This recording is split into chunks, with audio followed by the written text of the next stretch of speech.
कर दिया है, उन्हें मैं कहूंगा कि आप बिल्कुल सावधान हो जाओ। यहाँ मोहब्बत की दुकान खुली है, यहाँ नफरत करने वालों के खिलाफ मुहिम है। अभी से एनडीए को छोड़ करके और इंडिया में चले आइए, अपने देश में चले आइए। अगर भटक भी गए हैं तो यहाँ पर वापस चले आइए। ये बड़ा आज बुरा दिन आने वाला है और बुरा दिन वो भारतीय जनता पार्टी के आएगा। इसलिए आप मत फंसिए। आप पूरा देश 125 करोड़ उनके झांसे में आ गया। पूरे देश को लोगों ने कहा है, इतनी सारे बड़े बड़े बहुत लंबे चौड़े निकाला उन्होंने, घोषणा पत्र निकाला और घोषणा पत्र में कहा, उसने एक ही बात उसने कहा कि हम भारत को अच्छे भारत में अच्छे दिन लाने वाले हैं। अच्छे दिन आए कि नहीं आए ये पूरे देश को मालूम पड़ गया। अब उन जो कुछ पार्टियां अच्छे दिन के लिए आए हैं, अपने को अच्छा करने के लिए आए हैं, जब भारतीय जनता पार्टी को आज अच्छा नहीं होने जा रहा है तो सहयोगी दलों को अच्छा दिन कहां से आएगा। और जिसका परिणाम है कि जो भारतीय जनता पार्टी में, भारतीय जनता पार्टी भस्मासुर है। नरेंद्र मोदी जी मोहन भागवत के इशारे पर काम करते हैं। ये भस्मासुर है, जो भी उनके साथ आता है उनको भस्म कर देता है। आप रिकॉर्ड निकाल करके चल जाइए, जो भी बिल्कुल गया, जो भी भारतीय जनता पार्टी में गया, जो वॉशिंग मशीन में गया, वो सबकी औकात समाप्त हो गया। अगर नीतीश जी भी समय से नहीं चेतते 6 महीना पहले तो शायद उनकी भी तेरही हो जाती। भाजपा वाले कह रहे हैं इंडिया तो गुलामी का प्रतीक है, भारत असली नाम। कौन बोलता है कि गुलामी की प्रतीक है? इंडिया भारत का प्रतीक है। भारत और इंडिया। इंग्लिश में नाम क्यों ले रहे? नहीं, इंडिया इंग्लिश क्यों नहीं? इंग्लिश से मुझे क्यों नफरत होना चाहिए? इस देश में जो बिल्कुल मजहब के नाम पर, धर्म के नाम पर, जाति के नाम पर, संप्रदाय के नाम पर जो इस देश की अक्सरियत को अपने कदमों के अंदर कलियों की तरह इस बात को कुचला है, और वही आदमी आज इस देश के रहनुमाई का कसम खा रहा है। हमें भरोसा नहीं होता उनके बात पर। हमें नहीं जाना है इंडिया में और नहीं जाना है मुझे हिंदुस्तान में। मुझे जाना है भारत के 125 करोड़ लोग आज त्राहिमाम है। आज बिल्कुल जो आज हालात है इस देश में, बेरोजगारी का जो हालात है देखिए, शिक्षा की स्थिति है वो देखिए। आज क्या बोल रहे हैं? आज इनको कुछ नहीं बचा है तो अब एक ही बात कह रहे हैं, उज्ज्वला गैस की बात करने चले हैं। ये गरीबों को गैस बांटने चले हैं, गैस पर वोट लेना चाहते हैं। ये आज इस देश में 5 किलो अनाज देकर वोट लेना चाहते हैं। इस देश के 125 करोड़ जानना चाहता है ना, नहीं तो मिला 5 किलो। वो झांसा था, उन्होंने तो कहा। आपने गृह मंत्री का बयान नहीं सुना क्या? नमोई साजी जो बयान दिए, जो आप जैसे लोग, जब मीडिया के लोग वहां पर गए, अब मीडिया के लोगों ने कहा कि प्रधानमंत्री जी इतना लंबा चौड़ा आपने घोषणा पत्र दिया है, आपका घोषणा पत्र इंप्लीमेंट नहीं हुआ। आपने 100 करोड़ नौजवानों को आपने 2 करोड़ प्रत्येक वर्ष रोजगार देने की बात किया था। 2 करोड़ की नौकरी आपने नहीं दिया। किसानों का आय दुगना करने की बात आपने कहा था। आपने पढ़ाई दवाई फ्री करने की बात कहा था। तो उन्होंने कहा था मैंने कहा नहीं था, वो तो चुनाव का हमारा जुमला है। तो ये जुमला बाबू हैं, आप जुमला बाबू की बातों में नहीं आना चाहते। सुरक्षित हाथों में है और देश को बचाने की जरूरत है। बिल्कुल, किसी के हाथ में फंस गया है तो अलग बात है। देश किसी का बाप का जागीर नहीं है। ये भारत देश जो, अगर यहाँ पर 125 करोड़ आबादी है तो इस भारत की गिटी मिट्टी में भी रहने वाले, मेहनत करने वालों का यह देश है, जिनके खिलाफ षड्यंत्र रच रही है सब सरकार। जो आज गरीबों के बेटों को आरक्षण खत्म कर दिया, जो इस सरकार ने इस देश के सारे विभागों को प्राइवेट करने का काम किया, इस देश के कमजोर लोगों को तबाह करने का काम किया, इस देश में आईआरडीपी गरीबी रेखा के नीचे बसने वाले लोगों को सारी सुविधाओं को खत्म करने का काम किया, पढ़ाई और दवाई पर संकट लगाकर रह दिया, महंगाई की मार से देश तबाही पर लाकर खड़ा कर दिया। ये देश के 125 करोड़ बिल्कुल माफ करने वाले नहीं है। और 24 में नरेंद्र मोदी सफाया नमो नमो बिल्कुल नमो होने वाला है। ये नमो जाने वाले हैं। नमो मतलब नरेंद्र मोदी, और नरेंद्र मोदी का अब साफ होने वाला है। नरेंद्र मोदी का सफाया कोई रोक नहीं सकता है, चाहे वो दुनिया की कोई भी गठबंधन बना ले। India is Indira is India, ये नारा भी तो दिया था, उसके बाद क्या हाल हुआ कांग्रेस का? नहीं, देखिए, हम किसी नारे की बात नहीं करना चाहते। आज हम इसलिए कांग्रेस की वकालत कर रहे हैं क्योंकि आज इस देश में संकट है, और इस देश में राष्ट्रीय स्तर पर भारतीय जनता पार्टी को समाप्त करने में अगर कोई मजबूत आधार है, मजबूत पार्टी है, मजबूत विकल्प है तो कांग्रेस पार्टी है। इसलिए हम कांग्रेस पार्टी के साथ हैं। कांग्रेस पार्टी को बिल्कुल पूरे देश के लोग एक साथ मिलकर काम करना चाहिए। और 5 साल आज भी मैं कहना चाहता हूं, अगर कांग्रेस ने भी, अगर देश के 125 करोड़ों को, देशवासियों को, जो खासकर आज घोषणा कर रही है कांग्रेस, आज कांग्रेस कह रही है, राहुल जी बोल रहे हैं कि नफरत, एक तरफ नफरत की खेती हो रही है, दूसरे तरफ हम मोहब्बत का दुकान लगाने जा रहे हैं। हम बिल्कुल समर्थन करना चाहते हैं राहुल जी के।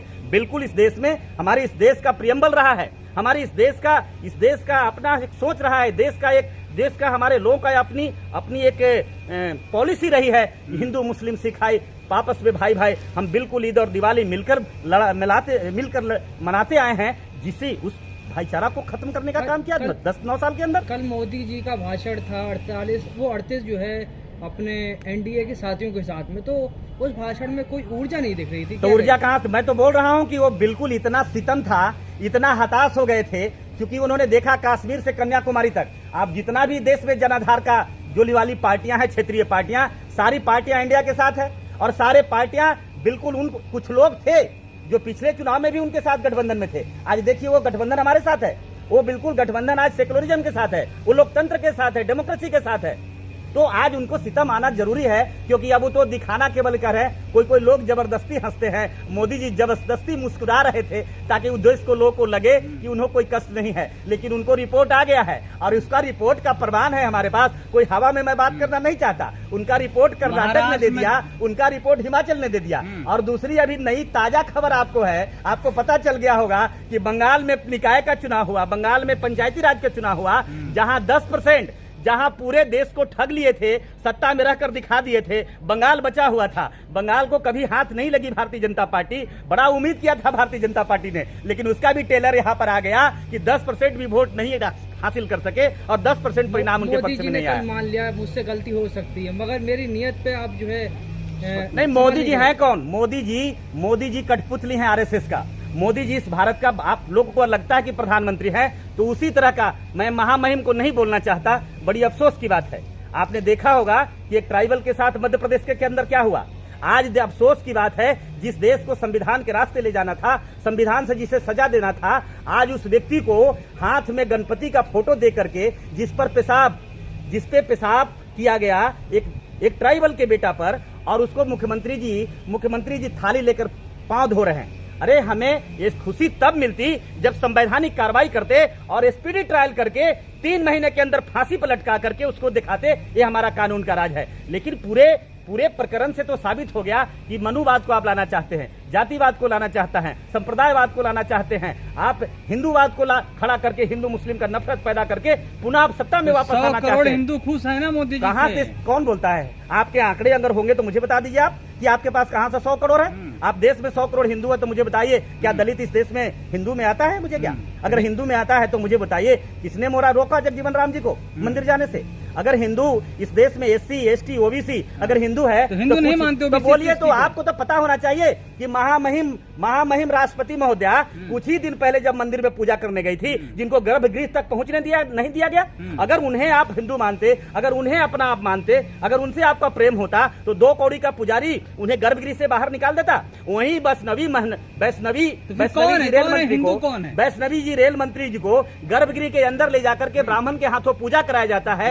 और महामहिम को अगर कोई दोस्त तो यही था ना कि आदिवासी परिवार में जन्म हो गया, आदिवासी परिवार में जन्म लेने का सजा उन्हें कि वो मंदिर में उन्हें पूजा करने से रोका गया।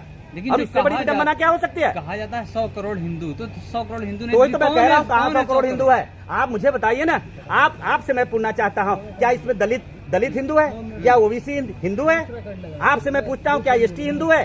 क्या अछूत हिंदू है? क्या चर्मकार हिंदू है? क्या दुसाध हिंदू है? जिससे धरती छुआती है, जिससे जमीन छुआता है, जिससे तालाब छुआता है, जिससे स्कूल छुआता है, जिससे किताब छुआता है, जिससे मंदिर छुआता है, आप उसे हिंदू समझते हैं? अगर हिंदू आप समझते हो तो अपने आप को ब्राह्मण कह ले, तुम पहले कहना बंद कर दो। जिस दिन ब्राह्मण कहना बंद कर दोगे उस दिन हम हिंदू कहना शुरू कर देंगे। तो पहले बंद करो आप। जो आपका गठबंधन बना है इंडिया, उसमें दलित और मुसलमानों को जगह क्यों नहीं है?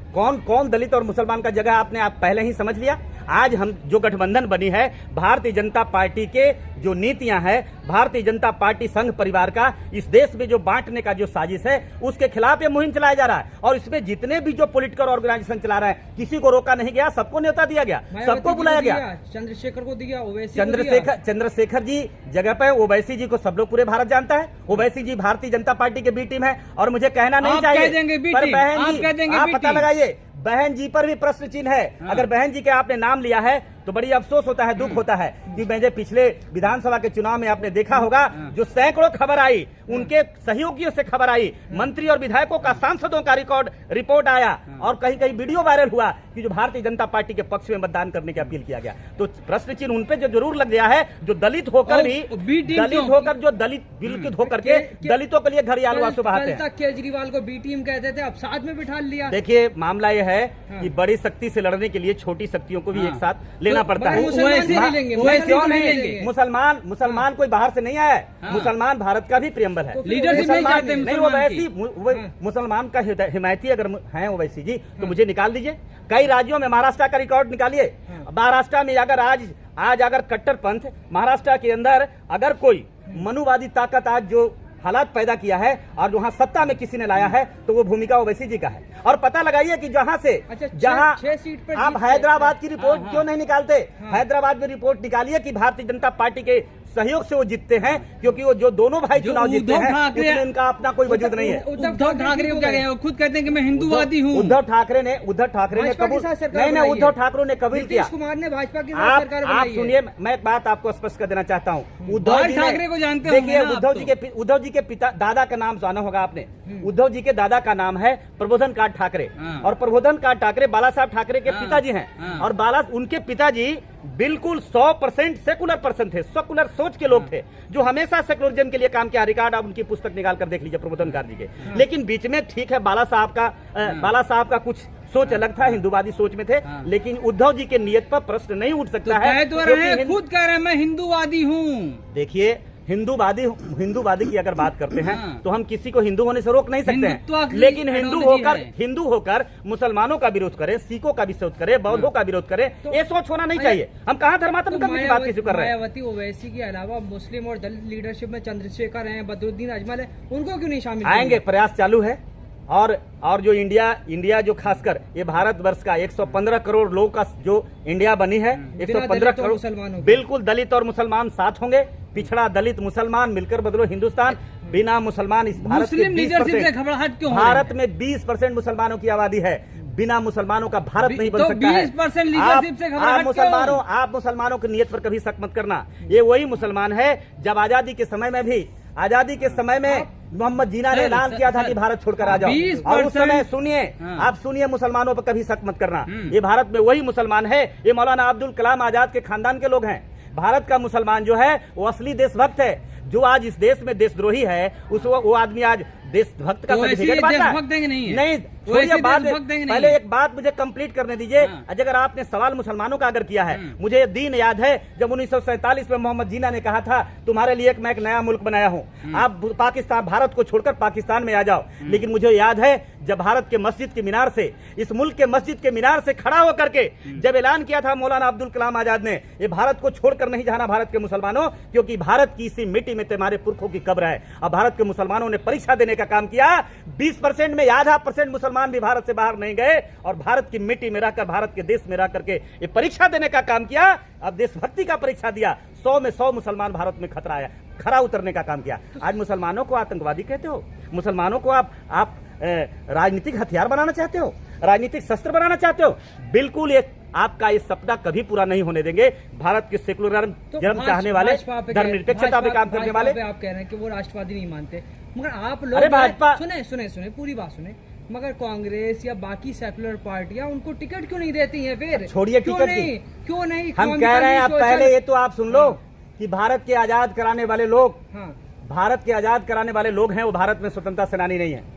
और भारत में जो देश प्रेमी थे, जिसने लहू बनाया देश के लिए, वो देशभक्ति का सर्टिफिकेट नहीं मिला। ये देशद्रोही है जिसका पुरखा इस देश में लूटा है, जिसका पुरखा इस मुल्क को समाप्त करने का काम किया है। नहीं, किसका नाम मुझे बताना चाहिए? आपको पता है? आपको नाम पता है? आप जानते हैं? आप जानते हैं? नहीं, हमको तो डर लगेगा। हम किसी के बाप की जागीर में नहीं रहते। हम अपने कमाई खाते हैं, अपने मुल्क में भारत के संविधान पर विश्वास करते हैं। इसलिए मुझे कोई डर नहीं है। बाबा साहब ने बड़ी ताकत मुझे दिया है और मुझे संविधान से लड़ने की हिम्मत है, मैं लड़ूंगा। लेकिन जिसके बाप दादा इस देश के नहीं है, मुल्क के नहीं है, देशद्रोही है, वही देशभक्ति का सर्टिफिकेट बगा रहा है। ये बात तो हम जरूर कहेंगे। नहीं बोलिए ना। संघ परिवार कहाँ था? कहाँ था? आज से 10 साल पहले नागपुर में किसका झंडा लगता था? मुझे बताओ। आरएसएस के मुख्यालय पर आज तक झंडा लगा क्या? मुझे बताओ आप इस बात का। और आज भी आरएसएस के उसी के परिवार के लोग इसमें स्वतंत्रता सेनानी है। अगर इतने बाहुबली थे तो भारत 1500 साल गुलाम रहा, तो 1500 साल में जो गुलामी हुई तो आपके पुरखा कहाँ थे? भारत को आजाद करा देता। ये बताइए, आजाद कराना चाहिए था। मोदी भारतीय हैं और एक गरीब के बेटे हैं। आप उनका विरोध करके, सुने, आप उनका विरोध करके जो सोने का चम्मच लेके पैदा हुए हैं, इटली की उनकी जो है नानी का घर है, जो विदेशी हैं, उनको सपोर्ट कर रहे हैं। देखिए, मुझे बड़ा दुख होता है ऐसा अगर आप सवाल करते हैं।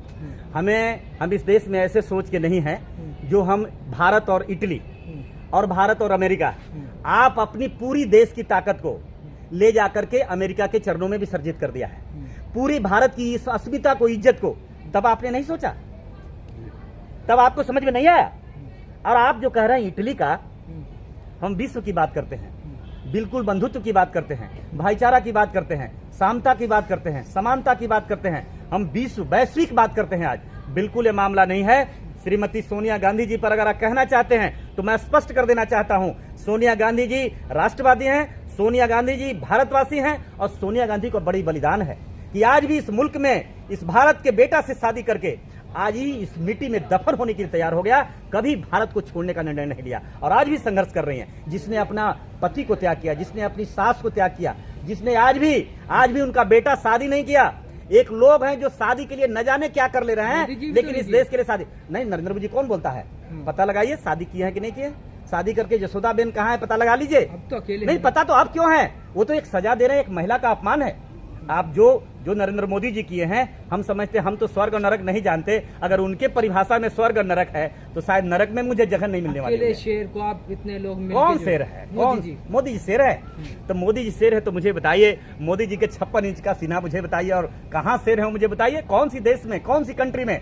आप बताओ चीन के सामने कितना शेर है, चीन के कितना एकड़ जमीन को बाहर किया, विश्व गुरु बताओ मुझे। लाल किला बेचने वाले को शेर कहते, इस देश के BSNL को बेचने वाले को आप शेर कहते, इस देश की बंदरगाह बेचने वाले को आप शेर कहते, इस देश में कोयला की खादान बेचने वालों को आप शेर कहते, CCL बेचने वालों को आप शेर कहते। मुझे तो समझ में नहीं आता शेर और गियड़ की परिभाषा आप क्या जानना चाहते हैं। आखिरी सवाल, बिल्कुल शेर नहीं है। 2024 में क्या नारा होगा? 2024 में बिल्कुल हारेगा एनडीए और जीतेगा इंडिया। इंडिया जीतेगा, और 400 सीट जीत करके हम फिर से अपील करना चाहते हैं और बताना चाहते हैं कि जो भी एनडीए में कुछ जो भूले भटके लोग जो झांसे में आ गए हैं अमित शाह और नरेंद्र मोदी जी के, पुनः वापस आइए। इंडिया बन गया, भारत 125 करोड़ लोगों का महागठबंधन बना है, पूरे देश के लोग का ऑर्गेनाइजेशन बना है। जिनकी जितना संख्या भारी, उनको उतनी भागीदारी। जो भी इंडिया में आएगा, जो भी जिनके पास जो शक्ति होगी, उसके हिसाब से उनको भागीदारी मिलेगा, हिस्सेदारी मिलेगा। बहुत बहुत धन्यवाद। जय हिंद। इंडिया।